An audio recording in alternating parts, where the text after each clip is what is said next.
ईश विनय यानी परम पिता परमेश्वर यानी ईश्वर से प्रार्थना की गई है। क्या प्रार्थना की गई है? आनंद रूप भगवन किस भांति तुझको पाऊं, तेरे समीप स्वामी मैं किस तरह से आऊं। सुख मूल मुक्ति रूपम मंगल कुशल स्वरूपम, घड़ियाल शंख को क्या सम्मुख तेरे बजाऊं। अनुपम परम छबीले, बिन रंग रस रशीले, कंटक सखा है फुलवा क्या सिर तेरे चढ़ाऊं। कोटानुकोटि भूमि उन पर असंख्य प्राणी, जगदीश अपना नंबर मैं कौन सा गिनाऊं। लक्ष्मी है तेरी दासी निस्दिन चरण की चेरी, तांबे का एक पैसा मैं नाथ क्या चढ़ाऊं। गंगा है तेरी दासी सेवक है इंद्र तेरा, तेरे शरीर पर क्या दो चुल्लू जल चढ़ाऊं। छोटे से दास तेरे रविचंद्र हैं उपस्थित, करने कुनित उजाला घृत दीप क्या जलाऊं। विनती किशोर की है निस्दिन यही दया, मैं हृदय में लौह तेरी आंखों में समाऊं। तो इसका भाव समझोगे, इसका भाव क्या कहता है। भगवान कैसे हैं, परमपिता परमेश्वर कैसे हैं? तो आनंद स्वरूप हैं, परमात्मा आनंद स्वरूप हैं और अपने उपासकों को, अपने भक्तों को भी आनंद प्रदान करने वाले हैं। तो वह परमात्मा से भक्त प्रार्थना करता है कि हे परमपिता परमेश्वर, मैं किस भांति तुझको पाऊं, किस प्रकार से आपके शरण में जाऊं, मुझे समीप नहीं है। तेरे समीप स्वामी मैं किस तरह से आऊं। हे परमपिता परमेश्वर, हे मालिक, हे स्वामी, मैं किस तरह से आपके पास आऊं। आपका स्वरूप कैसा है? सुख मूल मुक्ति रूपम मंगल कुशल स्वरूपम। तो आप सुख मूल हैं, यानी मूल रूप से आप सुख प्रदान करने वाले हैं और मुक्ति प्रदान करने वाले हैं, चारों तरफ मंगल प्रदान करने वाले हैं, कुशल स्वरूप हैं, मंगल स्वरूप हैं। आप मंगल ही मंगल करते हैं। आपके पास कोई ऐसा चीज नहीं है जो अमंगल करने वाला हो, और अपने उपासकों को मंगल ही मंगल प्रदान करते हैं। तो स्टूडेंट्स, आगे भक्त कहता है कि घड़ियाल शंख को क्या सम्मुख तेरे बजाऊं। जब ईश्वर के पास यानी मंदिरों में जब देखते हैं या घर में जब पूजा पाठ होती है तो घड़ियाल बजाया जाता है, शंख फूंका जाता है। तो ये भक्त कहता है कि क्या मैं आपको रिझाने के लिए घड़ियाल बजाऊं, शंख बजाऊं। आपके रूप कैसे हैं? तो अनुपम है, अनुपम परम छबीले।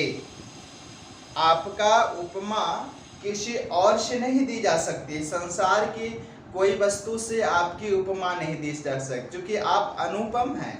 संसार में जितने भी वस्तु बनाई हुई है वह आपकी बनाई हुई है। तो आपकी बनाई हुई वस्तु को आपसे ही मैं उपमा दूं, ये मुझे समझ में नहीं आता।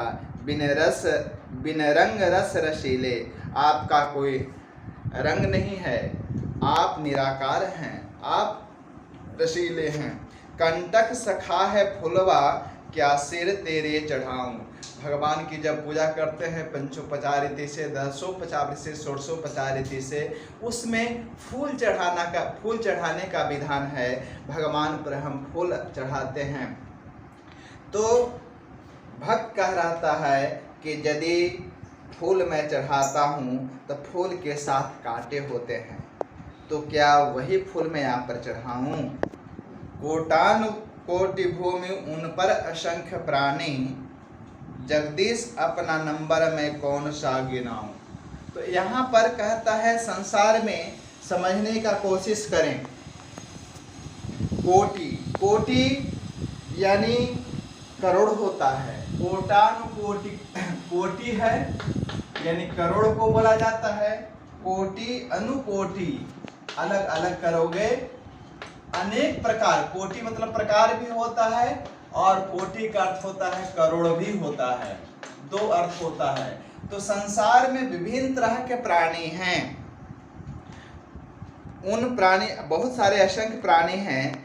हे परमपिता परमेश्वर जगदीश्वर, जगत का ईश्वर, जगत का ईश्वर जगदीश्वर कहलाता है, जगत का स्वामी जो है, अपना नंबर कौन सा गिनाऊं, उन असंख्य प्राणियों में मेरा कौन सा स्थान है। लक्ष्मी है तेरी दासी, लक्ष्मी तेरी, लक्ष्मी है तेरी दासी। जिस लक्ष्मी, माँ लक्ष्मी है और लक्ष्मी आपकी दासी है, नित्य चरणों की सेवा करती है, और वही लक्ष्मी स्वरूपा तांबे का पैसा, सोने का सिक्का, चांदी का सिक्का, एक दो सिक्के में चढ़ाकर, कुछ बहुमूल्य चढ़ाकर आपको लगता है कि मैं बहुत कुछ आपको मैं दे रखा।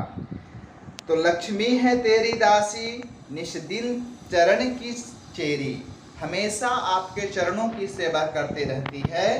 तो मैं हे नाथ तांबे का एक पैसा चढ़ा क्या चढ़ाऊं। अब आगे कहते हैं ईश्वर पर हम जल चढ़ाते हैं, ईश्वर पर जल चढ़ाते हैं तो कहते हैं गंगा है तेरी दासी, माँ गंगा ही आपकी दासी है, और इंद्र आपका सेवक है, नौकर है। तो इंद्र वर्षा बरसाते हैं और जल राशि गंगा है। तो थोड़ा सा एक लोटा जल मैं क्या आपस चढ़ाऊं, गंगा तेरे शरीर पर क्या दो चुल्लू जल चढ़ाऊं। दो चुल्लू जल चढ़ाने से क्या होगा, मुझे शर्मिंदगी हो रही है। आखिर इंद्र आपके सेवक है, गंगा आपकी दासी है, तो दो चुल्लू जल मैं आप पर क्या चढ़ाऊं। छोटे से दास तेरे रविचंद्र हैं उपस्थित, करने को नित उजाला घृत दीप क्या जलाऊं। छोटे से दास तेरे रविचंद्र, रवि यानी सूर्य, सूर्य के प्रकाश से प्रकाशित हो रहा है और चंद्र के प्रकाश से प्रकाशित है, और हमेशा नित्य उजाला फैलाते रहते हैं। तो उसके सामने आपके, अब दीपक में क्या जलाऊं, दीपक की रोशनी कितनी होती है, मैं दीपक जलाने में शर्मिंदगी महसूस करता हूँ। विनती किशोर की है निष्दिन यही दयामय, हृदय में लौह तेरी आँखों में मैं समाऊं। यह किशोर की है, हमारी प्रार्थना है, सभी भक्तों की प्रार्थना है, तुम्हारी प्रार्थना है, निष्दिन यही दयामय। हे दयालु, हे परमपिता परमेश्वर, मैं आपसे प्रार्थना करता हूँ कि हृदय में लौह तेरी, आपका, ये हमारा जो हृदय है, हृदय में आपका प्रकाश से प्रकाशित हो जाए। यदि आपका प्रकाश से प्रकाशित हो जाएगा तो मैं भी आपके प्रकाश के कारण प्रकाशित हो जाऊंगा, मुझको भी लोग जानेंगे, आँखों में मैं समाऊं। आपका स्वरूप हमेशा मेरे आँखों के सामने तैरता रहे, आता रहे, हृदय में आपका ही ध्यान आता रहे, यही मेरी प्रार्थना है। भाव इस प्रकार दिया है, इस विनय में आनंद स्वरूप परमात्मा को सभी मंगलों का मूल कारण मानते हुए तथा उसको निराकार और संपूर्ण ऐश्वर्यों का स्वामी मानकर भक्त उसे उसी के द्वारा रचित वस्तुओं में भेंट करने में संकोच करता है। वह प्रकाश रूप है, वह सभी लोकांतरों को अपने प्रकाश से प्रकाशित करता है। भक्त यहाँ ईश्वर से प्रार्थना करता है कि वह प्रभु मेरे हृदय में सदैव प्रकाशित रहे, मेरे हृदय में विराजित रहे, अंत में उसी प्रकाश में मैं विलीन हो जाऊं। ये परमपिता परमेश्वर से प्रार्थना की गई है। अब कहता है कि इस प्रार्थना में भगवान से, पहला क्वेश्चन है, इस प्रार्थना में भगवान से क्या याचना की गई है। तो याचना यही की गई है कि विनती किशोर की है, निष्दिन यही दया में, हृदय में लौ तेरी आँखों में मैं समाऊं। इसका भाव सबसे नीचे में दिया है भाव में कि वह प्रभु मेरे हृदय में सदैव प्रकाशित रहे और अंत में उसी प्रकाश में मैं विलीन हो जाऊं। अगला दूसरा नंबर क्वेश्चन है, भगवान पर पैसा चढ़ाते समय भक्त क्यों हिचकिचाता है। क्योंकि लक्ष्मी भगवान की दासी हैं, हमेशा नित्य उनके चरणों की सेवा करते रहती है। तो तांबे या चांदी या सोने के सिक्के चढ़ाने से शर्मिंदगी भक्त महसूस कर रहा है, इसलिए भक्त हिचकिचा रहा है। भगवान की मूर्ति पर जल चढ़ाना तथा नैवेद्य अर्पण करना भक्त को क्यों अनुचित दिखाई देता है? इसलिए दिखाई देता है कि गंगा भगवान की दासी हैं और इंद्र उनका सेवक है। जो जल समूह जल बरसाने वाले इंद्र और गंगा जल राशि है, तो 1-2 चुल्लू भगवान पर मैं क्या जल चढ़ाऊं? इस तरह से उन भक्त को अनुचित दिखाई पड़ता है। और जो संपूर्ण विश्व को खिलाता है, सारी सृष्टि ही उनकी रचना है, तो क्या मैं उनको नैवेद्य अर्पण करूं? क्या मैं चढ़ाऊं? क्या मैं उनको दूं? सब तो भगवान की सृष्टि की रचना है और उन्हीं की सृष्टि की रचना को मैं अर्पण करूं, इसलिए भक्त को अनुचित लग रहा है। फिर बाद में दिया है, अपने सौंदर्य की परख के लिए आईने को नहीं, अपने अंतर्मन को देखे, वही आपको बताएगा कि आप कितना सुंदर हैं। तो इस तरह से इस विनय में भक्त ईश्वर से प्रार्थना किया है और हमारी भी यही प्रार्थना रहती है, भगवान हमारे हृदय में सदैव विराजित रहे और मुझे रास्ता दिखाते रहे।